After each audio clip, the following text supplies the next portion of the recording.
ទៅធ្វើម៉េចចាំមើលទាំងអស់ចឹងមានរូបឯងរូបលោកនេះមានរូបលោកមានលេខកូដដីត្រឹមត្រូវលេខកូដសម្ងាត់គេសម្ងាត់អីមកបើកឲ្យគេឃើញហ្នឹងហើយបង្រៀនឲ្យចេះ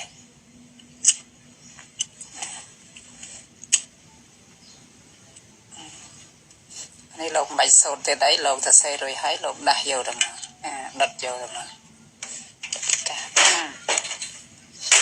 អំណាចនៃមុនគេថានេះសូមឲ្យរតនៈទាំងអស់នោះ